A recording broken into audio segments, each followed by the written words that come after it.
Pourquoi ai-je une vie misérable? Pourquoi certaines personnes profitent de la vie alors que je n'avance pas?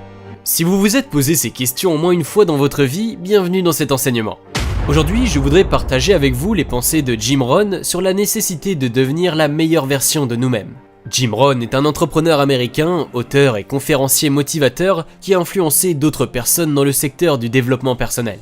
Sa philosophie fait de lui aujourd'hui un écrivain populaire qui parcourt le monde depuis 39 ans à partager ladite philosophie devant des assises de plus de 6000 personnes. En suivant ses conseils, vous pourrez répondre à toutes les questions qui vous passent par la tête en ce moment même. Vous savez, une vie misérable, le sentiment que rien n'avance dans votre vie, le manque d'argent ou des difficultés financières. Ce n'est pas grave, et voici ce qu'il faut faire. Fermez vos yeux et écoutez à travers ma voix comment devenir la meilleure version de vous-même et surmonter tous ces obstacles. À la fin de cette vidéo, vous pourrez télécharger notre guide intitulé « Les 10 conseils pour dire au revoir patron » en regardant dans la description. Et si vous aimez ces enseignements, n'oubliez pas de cliquer sur le bouton j'aime et de partager ce contenu avec d'autres personnes. Jim Rohn dit ceci: aujourd'hui, vous avez encore une chance réelle de transformer vos rêves en réalité, de devenir exactement ce que vous voulez être, peu importe qui vous êtes ou d'où vous partez. C'est pourquoi vous devriez faire tout ce qui est en votre pouvoir pour tirer le meilleur parti des opportunités qui vous ont été offertes. Mais vous devez aussi faire attention, voire vous méfier, car les choses qui comptent vraiment peuvent être noyées sous tout le reste.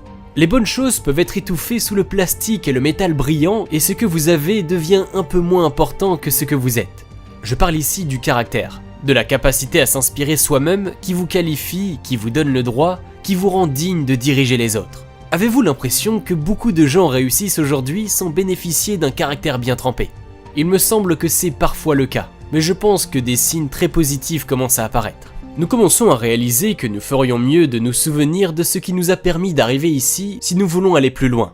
Je pense que l'une des distinctions les plus nettes entre les gens est entre le petit pourcentage qui cherche des mots dans le dictionnaire et l'écrasante majorité qui ne le fait pas. J'ai cherché le mot caractère dans le dictionnaire. J'ai appris l'origine du mot et puis je me suis assis pendant une minute. Et j'ai réalisé que dans ce cas, l'origine du mot disait tout. Caractère est dérivé du mot grec burin. Et bien sûr, un burin est un outil en acier tranchant utilisé pour faire une sculpture dans un matériau dur ou difficile, comme le granit ou le marbre. Et le burin est également utilisé pour enlever les déchets d'un objet, pour enlever les choses qui pourraient gêner afin d'arriver à l'essentiel. Ce qui compte vraiment est que vous devez sculpter ou ciseler votre caractère à partir de la matière première que vous-même représentez, tout comme un sculpteur doit le faire pour créer une statue. Ainsi, tout ce qui vous arrive de bon ou de mauvais est une occasion de forger votre caractère. Le caractère ne se réfère pas aux autres. Il ne se réfère pas au pouvoir sur les autres, ou le fait d'amener les autres à vous suivre ou à gagner la faveur des autres. Le caractère est quelque chose que vous avez et que vous êtes. Vous pourriez être marronné sur une île déserte et votre caractère serait toujours important. En fait, il serait probablement très important dans cette situation. Mais le charisme ne vous apporterait rien du tout. Le charisme nécessite la présence des autres alors que le caractère est tout à propos de vous.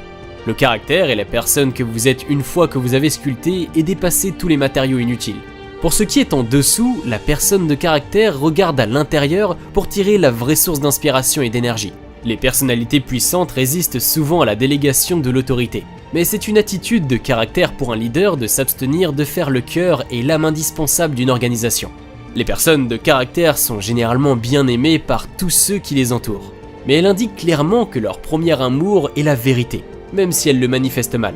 Le caractère est le résultat de centaines et de centaines de choix que vous pouvez faire et qui transforment progressivement ce que vous êtes à un moment donné et de ce que vous voulez être. Si ce processus de prise de décision n'est pas présent, vous ne serez pas en mesure d'atteindre les objectifs que vous vous êtes fixés, et vous ne serez pas en mesure de les atteindre. Si ce processus de prise de décision n'est pas présent, vous serez toujours quelqu'un, vous serez toujours en vie, mais vous serez peut-être une personnalité plutôt qu'un caractère. Et pour moi, c'est quelque chose de très différent.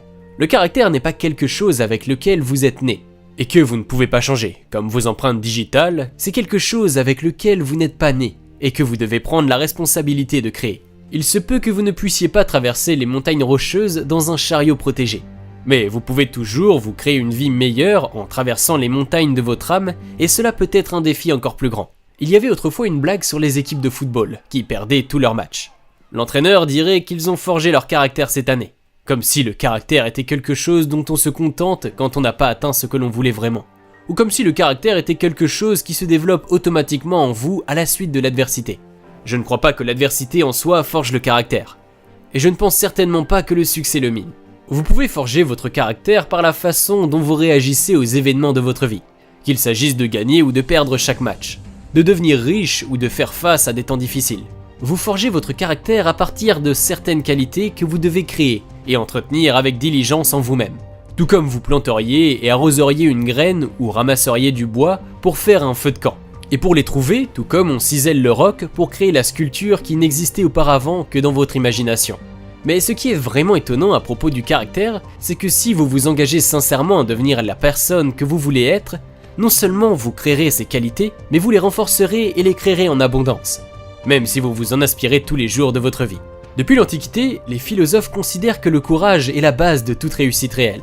Une personne vraiment courageuse n'est pas quelqu'un qui n'a jamais peur, mais qui craint la bonne chose au bon moment et de la bonne manière. Maintenant, en gardant à l'esprit notre idée qu'une personne courageuse n'est pas quelqu'un qui n'a jamais peur, mais qui craint la bonne chose au bon moment et de la bonne manière, posons-nous la question de savoir si ces peurs correspondent vraiment à cette définition.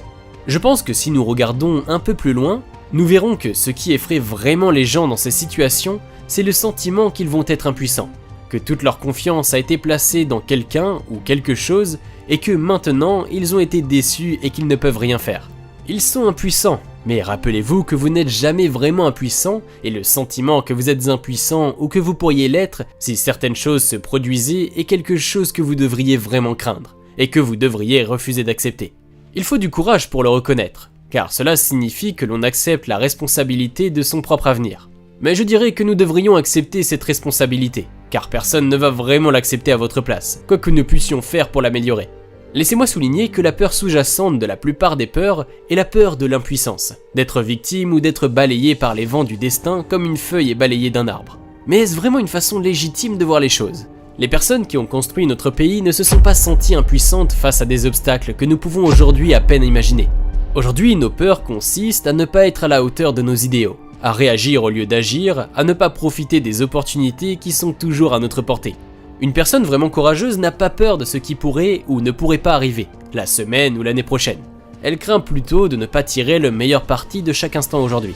Dans la Grèce antique, le philosophe Deans est parti à la recherche d'un honnête homme et n'en a jamais trouvé. Il fut un temps où mentir était une affaire très sérieuse. Il était également très sérieux d'accuser quelqu'un de mentir. Aujourd'hui, un manquement de l'intégrité dans une affaire commerciale peut impliquer de faire appel à des avocats. Mais pendant des centaines d'années, traiter quelqu'un de menteur était la façon la plus courante de provoquer un duel. La malhonnêteté était traitée comme une insulte personnelle qui exigeait une réparation immédiate. Tout le monde connaissait les gros problèmes qui pouvaient survenir si l'on était pris en flagrant délit. Donc mentir à une autre personne demandait une certaine dose de bravoure. Peut-être stupide, mais il n'y a pas de tel risque que nous prenons aujourd'hui. N'est-ce pas que certaines personnes mentent tout le temps sans y penser ? La plupart des gens savent quand on leur ment, ce qu'ils peuvent trouver irritant, mais ils l'acceptent simplement. Peut-être décident-ils de devenir eux-mêmes des menteurs. Beaucoup de gens ne ressentent pas le même type de responsabilité personnelle pour payer leurs dettes rapidement et aujourd'hui. Ils ne sont plus en mesure de payer leurs dettes rapidement et aujourd'hui. Bien sûr, nous pouvons retarder le paiement de nos achats tant que nous pouvons effectuer le paiement minimum sur notre carte de crédit. La douleur qui vient avec le fait de devoir dépenser de l'argent pour quelque chose, la douleur de devoir peut-être renoncer à quelque chose pour avoir cette chose, nous pouvons éviter cette douleur. C'est douloureux de la même manière que de payer une grosse facture. Nous pouvons utiliser les mêmes termes pour parler de payer les dettes et de dire la vérité. Nous pouvons dire que la parole de quelqu'un est comme de l'argent à la banque. Nous parlons de devoir prendre des comptes comme si nous avions quelque chose dont nous ne sommes pas vraiment fiers, et qu'on nous demande de rendre des comptes. Qu'est-ce que cela fait ? Comment le gérer ? Quelles sont nos options lorsque nous devons expliquer quelque chose qui nous met mal à l'aise ? C'est un peu comme ce moment de décision lorsque la facture de la carte de crédit arrive tous les mois. Si vous voulez rembourser la totalité du solde, vous devrez peut-être faire quelques sacrifices et serrer les dents. Vous savez que votre vie sera plus simple à long terme. Mais cela va vous faire un peu mal maintenant de rembourser les nouveaux clubs de golf et le nouvel ordinateur ou encore le yacht. Je ne sais pas si on peut mettre un yacht sur une carte de crédit, mais je connais des gens qui le feraient s'ils le pouvaient. Serrer les dents et payer en totalité peut faire mal. Alors bien souvent, il semble plus facile de payer le minimum et de rapporter la douleur au mois prochain. Et il est plus facile de laisser flotter la vérité de vos finances dans un petit tapis volant imaginaire en plastique et de l'envoyer dans la boîte aux lettres. Bien sûr, ce n'est pas vraiment un tapis volant. C'est plutôt un boomerang qui va revenir vous frapper à l'arrière de la tête un jour. Quel réseau emmêlé nous tissons quand au début nous nous entraînons à nous tromper ? Peut-être pensez-vous que je suis un peu dur ici, mais je ne suis pas sûr que ce soit le cas. Si quelqu'un me demande comment tu vas aujourd'hui, je suis censé dire que je dois être honnête avec lui. que j'ai mal au doigt, que j'ai eu mal à la tête hier soir, et que je dois admettre que mon pied me fait un peu mal, non? Ce n'est pas ce que je veux dire en fait. Je pense qu'il y a de nombreuses occasions où une certaine flexibilité avec toute la vérité et rien que la vérité est de mise. Cependant, le mensonge planifié avec une arrière-pensée pour un gain personnel, ce genre de mensonge est définitivement quelque chose à éviter. Rappelez-vous ce que nous avons dit sur le courage. Le courage, c'est craindre la bonne chose au bon moment et de la bonne manière. C'est craindre la tentation de déformer qui vous êtes ou ce que vous avez fait ou avez l'intention de faire. Avoir confiance en qui vous êtes vraiment, avoir confiance en votre capacité à gagner le respect des autres, payer le prix de la vérité quel qu'il en soit, payer cette facture immédiate parce que la vérité coûte. L'honnêteté et l'intégrité ne sont pas aussi importantes que l'argent, un toit ou un téléphone. L'honnêteté et l'intégrité sont infiniment plus importantes que toutes ces choses. Vous avez le choix de la manière dont vous serez perçu, mais vous serez perçu d'une manière ou d'une autre. Ne vous y trompez pas, la direction d'une famille exige des normes d'honnêteté et d'intégrité encore plus élevées, et les enjeux sont également plus importants. Vous pouvez remplacer les employés mécontents et recommencer à zéro. Vous pouvez même trouver un nouvel emploi pour vous-même si cela s'avère nécessaire, mais votre famille ne peut pas être mélangée comme un jeu de cartes. Il peut être tentant, par souci de cohérence, d'affirmer que vous devez toujours dire la vérité telle que vous la voyez dans chaque situation. Mais j'ai vécu assez longtemps dans le monde réel pour savoir que les choses ne sont pas si simples. Pour savoir que les choses ne sont pas si simples, Shakespeare a écrit à propos d'un de ses personnages « Chaque homme a son défaut et l'honnêteté est le sien ». Il est plus honnête que sage. Tout comme il y a une différence entre souffler de l'air chaud et la malhonnêteté préméditée. Il y a aussi une différence entre mentir et reconnaître l'importance de la diplomatie. Comment pouvez-vous faire la différence? Votre intuition vous le dira. Mais lorsque nous atteignons l'âge adulte, je pense que la plupart d'entre nous avons des baromètres éthiques extrêmement précis dans notre tête et dans notre cœur. Lorsque vous occupez un poste de direction, je pense qu'il existe au moins une situation dans laquelle vous êtes presque toujours justifié de déformer la vérité dans une certaine mesure. Et la voici. Vous devez exagérer le degré d'enthousiasme pour le travail de vos employés. Vous pouvez utiliser beaucoup de carottes et très peu de bâtons. Cette recette pour traiter avec vos subordonnés doit comprendre au moins 3 éléments. Les compliments sont l'un des outils d'enseignement et de direction les plus efficaces au monde. La critique et le blâme, même s'ils sont mérités, sont contre-productifs à moins que toutes les autres approches n'aient échoué. Vince Lombardi, l'ancien entraîneur des Green Bay Packers, méritait certainement sa réputation de manager sévère et d'homme à tout faire. Nous pouvons appeler cela de la diplomatie, de la psychologie ou tout simplement de la flatterie. Mais cela fait souvent ressortir le meilleur des gens. Et c'est la graine qui permet à la machine des interactions humaines de fonctionner sans heurts. Nous avons surtout parlé de l'importance de l'honnêteté et de l'intégrité dans les relations avec les autres. Mais je voudrais maintenant conclure en me concentrant sur ce que ces qualités signifient pour votre relation avec vous-même. Je pense qu'un terme de psychologie clinique est utilisé ici, la dissonance cognitive. Prenons un homme qui est un expert en planification financière personnelle.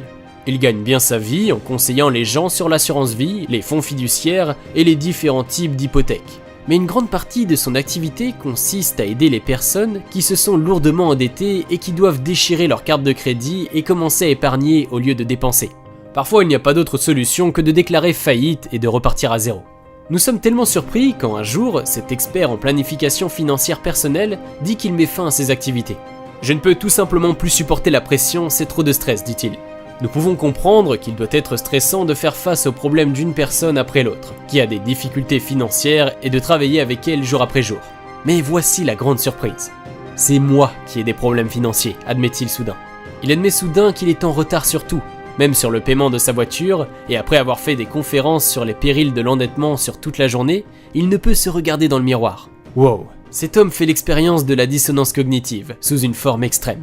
Il essaie de vivre avec 2 images contradictoires de lui-même dans sa tête, et cette tension lui fait perdre toute son énergie. C'est fondamentalement une bonne personne. Il croit vraiment qu'il faut faire ce qu'il faut, mais c'est là le problème. Il sait qu'il vit dans le mensonge et le stress, qui en découle finit par l'atteindre. Vous pourriez être surpris par le pourcentage de cadres de professionnels de haut niveau qui savent secrètement qu'ils présentent une fausse image au monde à cause de la nécessité de suivre les apparences. La concurrence avec les pairs, la pression pour que chaque année soit meilleure que la précédente, tout cela peut faire qu'il est très tentant de mettre un masque. Je ne parle pas ici de se vanter simplement.